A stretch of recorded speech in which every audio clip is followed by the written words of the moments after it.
I'm gonna put some pressure on his face and neck, and I'm gonna put my head in his chest. So we're fighting here. When I make this turn, I'm floating on him here, right? I'm resting my weight on him. My head goes down. I'm holding up his legs here for a lot of reasons. Eventually, when you're Nate, Donald, and I, this is an important attack for the leg lock stuff we're gonna do eventually, but we're not doing that for you guys. But this is that grab under the leg. He's also gonna keep him posting well. So I'm gonna post on his feet and bridge into me. But I'm also holding with my shoulder and my head.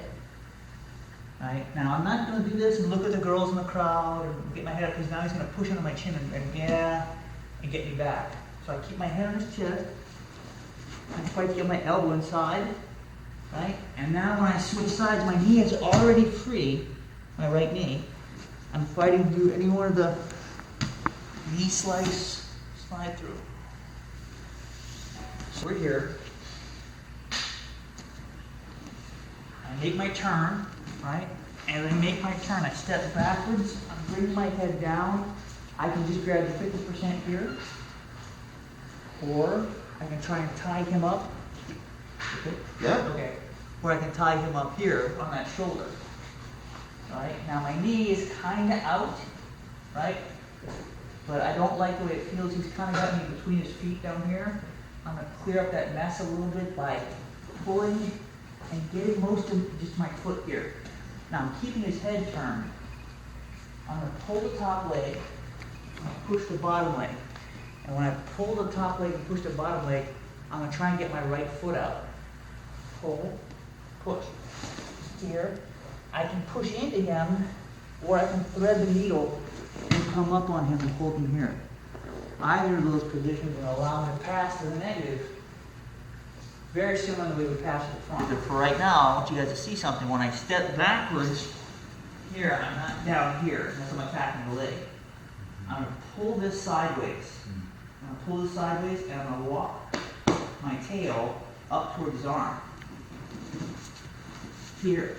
I'm breaking his left elbow discipline. Here. Right, I've got him out of position here. It's very hard for him to come up now. I've got a lot of pressure. Now, I'm not going to go for Nate's neck, but I've got a lot of pressure that most of his necks here. So if he's trying to move around here, I can hold him. I can try and get this foot out. And when I make the space now, you can see there's all this space between my leg and his body when I open up my leg. Here. Very hard for him to get up on me. He's going to have to use his left hand to do that. And I've got his left hand behind me. There's things he can do, but it's going to be hard for him to stop that turn. And now I can bring my knee over here. I can bring my knee over here. We talked about this. Pushing this arm over. You know, making our transition. All that stuff. But first thing we have to do is guard, particularly half guard with an underhook, puts us in great position to get back. Lots and lots of different ways. There has been this sort of movement towards inversions. And you can really see it over the last however many years. And people like to truck more than like to just smash into the back position. I am not one of those people. But I want you guys to see where we are in this position here. So this is a fun thing to do. Sit hand side, make my turn.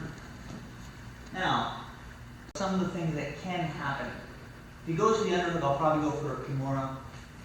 But it'd be more than likely than the underhook on this side, he's going to smush my face, particularly if I look up. Go back. So if I'm here, he might, do whatever. Hey, you can lift my head a little bit. Yeah, I'm going to see this every time. He's going to put his hand right under my jawline.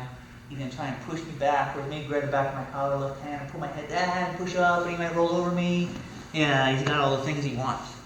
So if I'm in this position, I get my head up a little bit, I feel his neck here, I take this hand off of his knee, and I'm going to drive this up, and I'm going to duck my head behind his tricep. Here.